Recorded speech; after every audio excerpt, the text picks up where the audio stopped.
Okay, so we emptied out all the water, and this wasn't leaking, but now it's leaking. And then I put the chocolate in. I cleaned everything. I put the chocolate in, and it's leaking from down here. I don't know. I did everything that we usually do, and it's leaking from down there, and it's never leaked from down there. So I'm really, really confused right now. Like really confused, and it's just the chocolate side. So I don't know.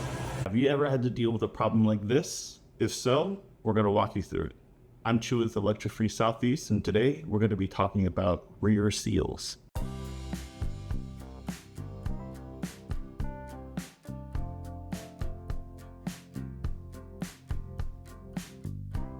All right, welcome back, guys. And today we're going to be talking about rear seals. What is a rear seal?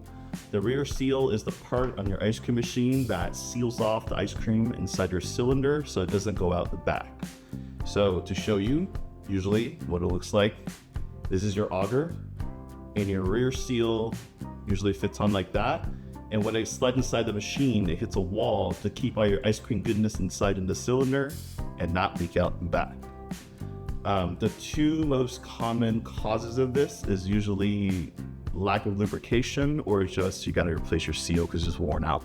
So doing it properly, it looks like something like this. You get your lubricant, have your auger and everything else on there when you put it in. All you have to do is apply lubricant on this section right here. This is where your rear seal sits, okay? So what I recommend doing is put something like that on there, like this, okay? And we just kind of like spread around a little bit. Or we get the rear seal, put it on, and we spin it around like that to spread it around where it sits. If you do it right, it shouldn't fall. And when you put this guy into the cylinder, it'll bounce and nicely seal against the wall and not have any leakage. If that doesn't fix your problem, I would inspect your rear seal to see if there's any damage or malformation on there that could maybe be messing up your seal and allowing mix to come out the back.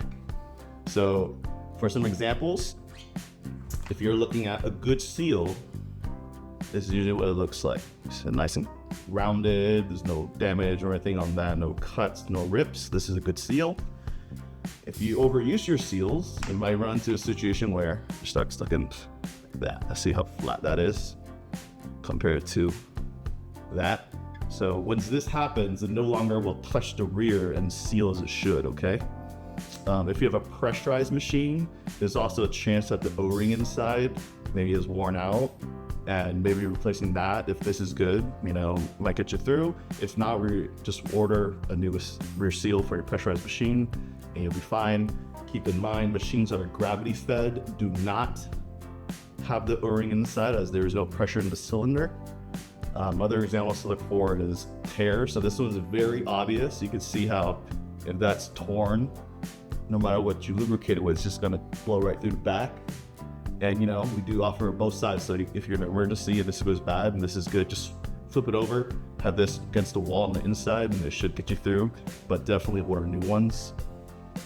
Yeah, a very extreme example would be something like this. Hard to tell, but this may look okay just on first glance.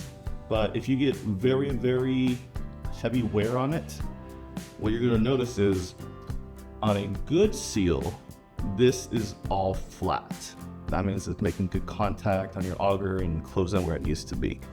On this one's a little hard to see, but if you look, there's a groove forming, which means they've used this for a while until this actually wore a groove out. So now there's play when you put it in, and it'll leak out the back no matter what you do. So you would just replace this. Yeah. All right, hopefully that video was helpful, and hopefully that solved your problem. This is Electro, and thank you for watching this video. Have a great day.